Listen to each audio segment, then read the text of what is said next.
Hi, this is Stephen Krempl. This is Upping Your Game, the podcast where experts share their strategies to help you, your team, or your organization thrive in today's fast-paced and ever-changing world. Today we have Penny Burtt, the president of Boeing Southeast Asia. With a career that's taken her from global boardrooms to diplomatic missions, she's worked in organizations like Visa, McKinsey, and Asia Link, and is a passionate voice for the Asia-Pacific trade, investments, and social impact. Penny, welcome to the podcast.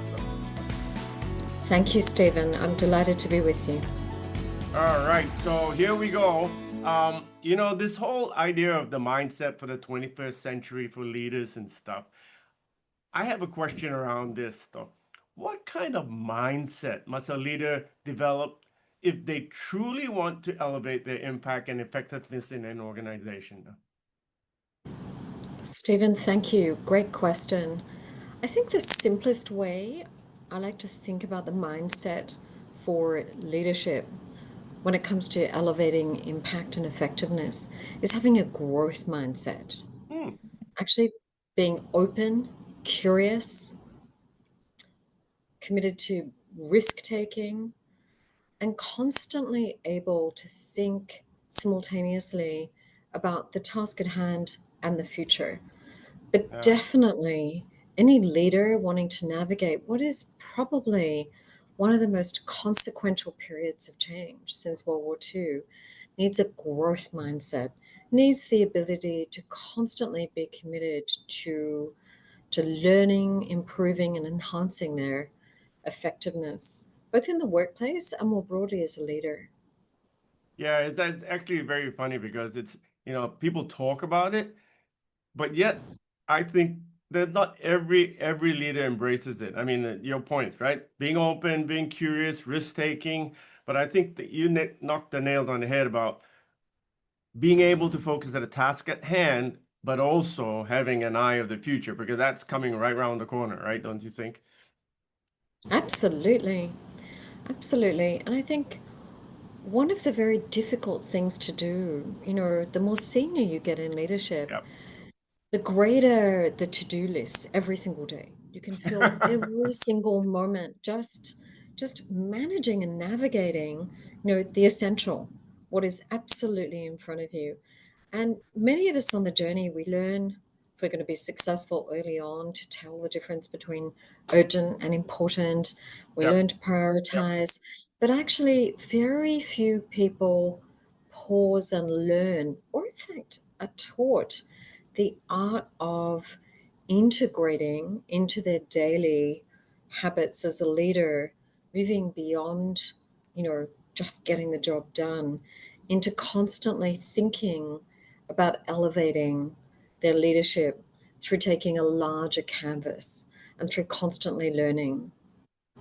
I What? like that term, larger canvas, because we might be very good at painting those little brushes and the little, Mhm. 4x6, but we need the 4 meter by 6 meter canvas, not the 4x6 little centimeter canvas. All right, I really love that. Actually, on that point, I want to have a second question for you, because continuous learning, you talked about it just now, is essential for any leader to stay current, right, with the latest developments. And what does it mean for a leader to integrate learning, because you're talking about it, right, into the daily life beyond just taking or talking about it? Sometimes I fall into that trap. I talk about all the things I want to do, and then I end up only doing the small things. So from your perspective, though, what does the leader need to do to integrate it into the daily task? Because you mentioned it just now, though, right? Stephen, I like to think about learning in the daily context in three different ways. Number one, you know, as you can see from my career history, I've constantly moved across sectors and Yes. across industries. And um, I'm not advocating that that's something that everybody should do, but actually, it's something that as we go on our journey, assuming that we have the capacity, even at senior levels, to continue to learn and build expertise, Hmm. having the humility to know that even as a senior leader, there is always more that you can learn. And quite Yep. frankly, committing deeply to engaging, whether it's industry knowledge, company knowledge, sectoral Yep. knowledge. So actually, going back to the point that you always need to have a learning mindset, don't assume actually at senior leadership position that there is nothing that you can't be learning about Yep. your industry and a sector. The second thing I always think about when I'm thinking about learning is beyond my day job. Mm. And you know this from my particular context, but one of the things I think is super important as we navigate as senior leaders is understanding the geopolitical context in Mm. which we're navigating our day jobs. And so that kind of piece of learning, I think, is about reading, investing, staying abreast of current affairs, staying abreast of the big megatrends, and investing intellectually in being bigger than your day job. The third thing about learning actually speaks to the technology agenda. And I'm happy to elaborate on this, but one of the really important things in terms of learning in daily life, especially at senior leadership levels and for people of my generation, is recognizing that there are lots of different levers that we can be using to accelerate our, our learning, our impact, and quite frankly, our day jobs and our professional context if we invest in learning the new technology. Well, I think it's interesting you brought up those three things now. If sometimes we stay too much set in one particular industry or company, we have a particular lens that we look through, right? But if you have several lenses, or perspectives or experiences, it's very, very different. And then we have this whole geopolitical thing that changes by the, I don't want to say by the minute, but you know what I mean these days. It changes very frequently, potentially, and technology is changing even faster than that, though. So, and then you got to juggle all the balls in the air whilst trying to manage an inbox which has 200 emails and a to-do list that has maybe 100 items, though, right? So I think it's all kind of feed to that. So yes, definitely, a leader needs those three ways and need to keep their eye on the ball of those three things on top of their day job, though, right? It is part of their day job, but it can't not be not looked at because a lot of people I see focus only on their job and then they forget about the horizon and everything and they get caught. Though. So let me just ask you one more question, Penny, on this though.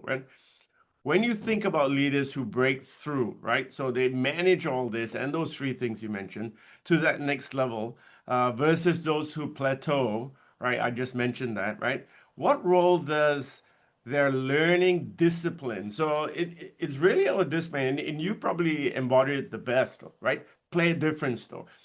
Do you work into your daily your schedule, or do you work it into your weekly schedule, monthly schedule? How what daily discipline do you think helps for people listening? Great question. First of all, discipline is sort of an old-fashioned word. It's something Stephen, people our generation talk about discipline. Yes. I actually think it's a really important word and really crucial to people's success. So I love the framing of the question because, quite frankly, investing in learning does require discipline. It Yeah. requires, back People to like to our call it earlier habits these days, conversation. right? Yeah, I think habit is a great word for it, but it's more than a habit. Yeah, It yeah, requires, exactly. back to our earlier conversation, it requires a growth mindset and a Mm, deep commitment to continuous improvement in your life and yeah. an openness. Number two, um, this idea of learning discipline to get you through, the way that I always think about it is defining growth and learning into your day job, not as Mm, separate from your day job, yep, but yep, yep. actually But it's should be all part part of of. the same continuum. Yeah, It's yeah. not I'm going to finish work at 5 o'clock. Mind you, Yeah. that would have been like 30 years ago for me, Yep. Yep. um, Yep. because work never Exactly. stops at 5. But actually defining learning into every aspect of what you do. So there is not necessarily a hard line between this is my 9 to Yep. 9 7, to 11, whatever. and Yes. growth and learning, but actually creating within your day job, so to speak, opportunities for learning and deepening what you're doing. And wherever that is possible, role modeling that for others as a leader. Yeah. Actually, that you take your learning and investing in your capacity, asking the questions, showing the curiosity, doing the courses, joining Yep. Yep. people, Yep. in your organization at every opportunity. Reverse mentoring. My team know that I constantly am curious and need um, support on the journey in learning Yep. the industry I'm working in and learning the technology. So again, role modeling openness and energy around the learning agenda is a part of a discipline. Maybe it's a habit, but it's definitely Definitely. a leadership trait, I think, that Yeah. people should think about in the workplace. I think the other word I was just thinking it popped in mind is intentionality, right? You have to be And intentional to want to be able to do that. I mean, you can't tell your folk, uh, all of you need to get better at AI, and then you don't do anything about AI yourself or use it, right?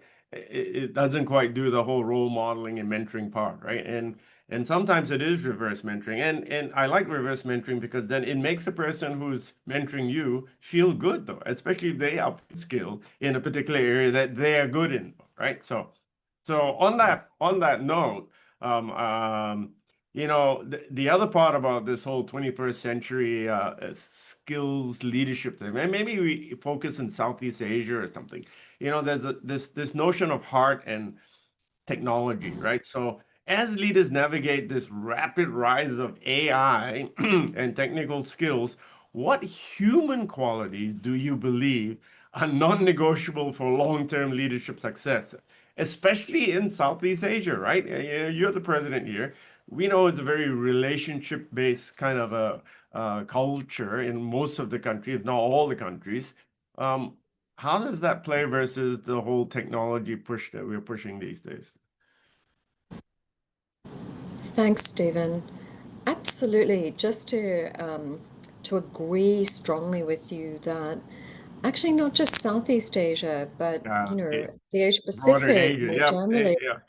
is a very, very relationship-led market. Yep. But and one of the really important things as we think about changes in technology, the rapid rise of AI, I always speak about the human qualities as being about the capacity for people to develop productive working relationships. Hmm. And at the end of the day, nothing, even the best AI, with all due respect, is Yep. going to be able to replace trust based Yep. engagement at a deep personal level. Yep. Winning trust is a tough thing, but trust Yeah. underpins every single one of our relationships. And actually, as AI accelerates, people, in fact, are trusting less and less. The Yep. technology. We have challenges with what we see and read online. You know, the Exactly. entire issue of deep fakes actually puts an even greater premium On on trust and relationships. personal relationships, Yeah. on trust building, deep engagement, and being able to navigate. Yeah, actually, I was thinking about it. If technology gives you, it's supposed to be more efficient and you do stuff quicker, maybe it gives us more time to focus on those relationships. Because to your point, right? It's not just Southeast Asia, it's Asia Pac. In fact, if you start broadening it, it's in the Middle East. In fact, It's the world. it's Europe, is everywhere. If people trust the people they trust because they've taken the time to build that relationship, it doesn't just happen overnight. And I think leaders sometimes regret that they didn't spend enough time on building relationships and just focus totally on the work, though, right? Work is important, Absolutely. but relationships, I think, it's even more important. So, great point. I totally agree. I have just a couple more questions for you, Penny, if you may. Right? I know you're a busy person. We often hear about the need to engage our staff. So, kind of building on this relationship stuff, right? But what does meaningful engagement actually look like from a leadership standpoint today? I know you mentioned maybe just now the reverse mentoring, but are there other things that we could do to build this culture of engaging our staff? Because sometimes everybody gets caught up in work and technology, and then they forget themselves that we work with people, right? I think, and that goes back to the how do you juggle it all in your day job? Mm. Often senior leaders talk about staff engagement as, we do all hands and we Yeah, yeah, do, yeah, yeah, yeah, yeah, yeah, yeah, um, yeah. but often my observation is engagement tends to be a little bit one way, Mm, and it's often broadcast, not receive. mm, And if we think about what engagement really looks like, I think engagement involves reverse mentoring is a great case in point. yeah, It yeah. involves seeking, listening, and Mm. then speaking. Seek, speak, Yeah, maybe listen. even listening more than speaking, though. Listening a lot more than speaking rather than broadcasting. And sure, Yeah, things yeah, like yeah, all hands yeah, definitely yeah. have got their place. Nobody wants that to go away. But Yes. actually creating more of an opportunity for, as a leader, I find it valuable to ask questions, to Yep. ask for help, to ask for mentoring, to join the team in learning opportunities, and to have less structured time and more open engagement Yeah. than broadcast. That is hard because time is Yeah. difficult. I was joking with a member of my team the other day. Um, if someone has difficulty getting, a slot in my Yeah. calendar, Yeah. Yeah. Yeah. they Yeah. know that the best place to go is to hang near the coffee machine. Yeah. And it's, You'll be it's a swinging bit of a there risky by. strategy to get Yeah. between me and the coffee machine. But they Yes. know that if they go and stand in front of that coffee machine, I'm always going to be happy to spend the time, have a chat, Yeah. and just be available. I think super important. There's no sort of silver Yeah. bullet, there's There's no no. one Yeah. size There's no fits silver. all approach. But I think, again, just being open, humble, engaging, and willing to sort of listen and ask is So a really important part of engaging our teams. So here's an interesting perspective because I do a lot of work with people, maybe say middle, upper middle, whatever. And many Asians, again, I'm being very stereotypical, I'm still Singaporean, so many Asians always feel that it's very hard for them to ask and engage up, though, right? They expect the leader to engage down, but actually, from your point of view, don't you enjoy having a question or being engaged by people coming up and trying to engage you, though, right? All the time. I love that. I love that. I Exactly. actually actively seek that out all the time because I find it far more interesting. You know, I just walked out to grab some lunch today with the intern. It's not a question of, I've got a closed door and Yeah, I'm yeah, way too yeah, yeah, important to yeah, do yeah, things with people. yeah, In fact, quite the opposite.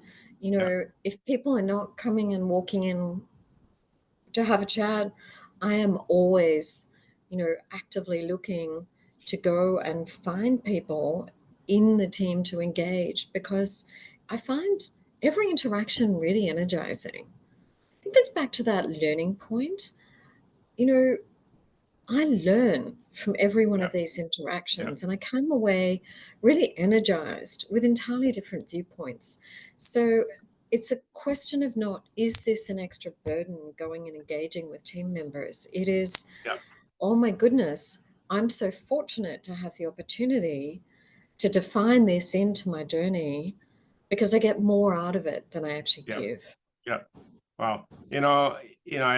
If I think everybody in your organization realizes your background, but for the people listening, Penny is Australian. She speaks multiple languages, including, I believe, Mandarin and Bahasa, I believe, fluently. And I'll challenge any of you who are listening to be able to speak 5 languages, I believe, if I remember correctly. And that's what she talks about.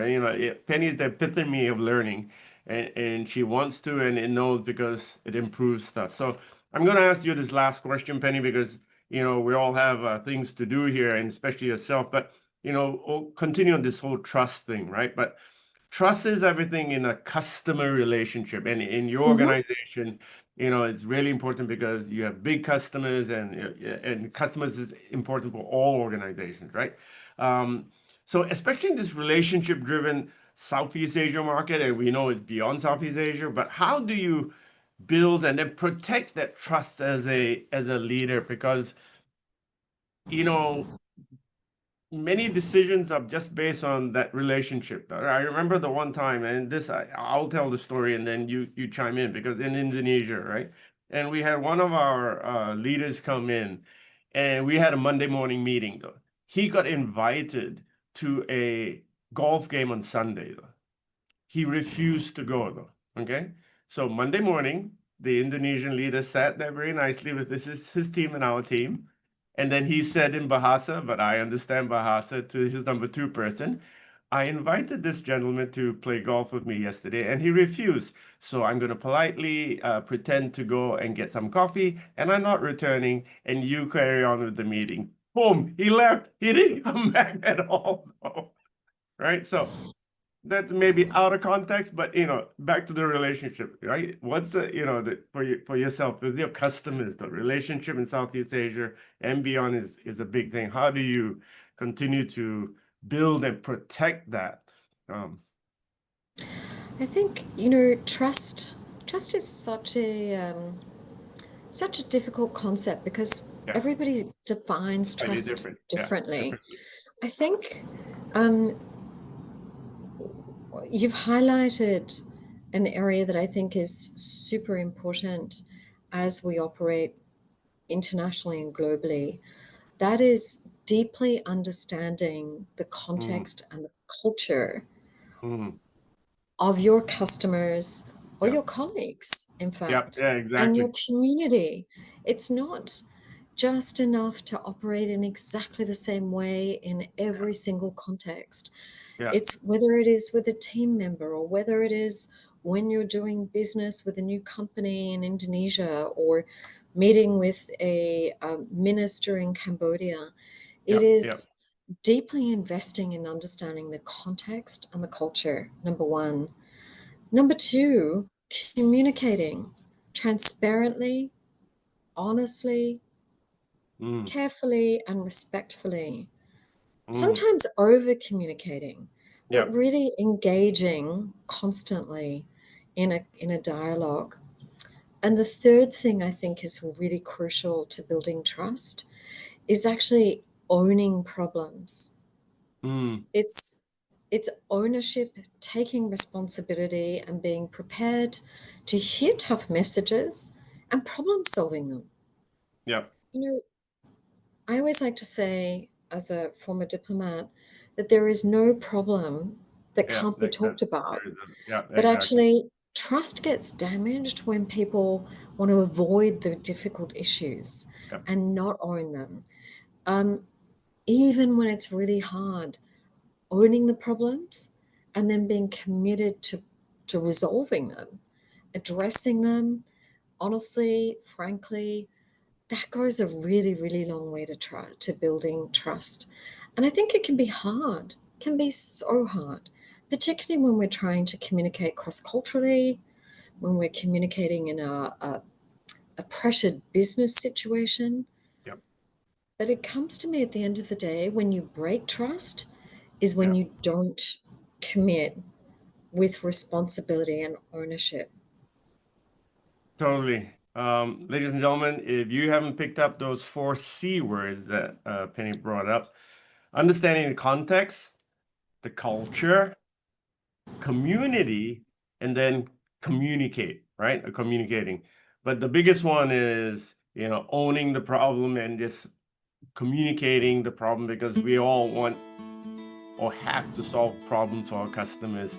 Nothing works perfectly in any industry, in any company. And I think most people trust the people who can solve their problems, right? So Penny, thank you so much for doing this. I know you're a busy person. I hope you continue to do great work in Southeast Asia and beyond.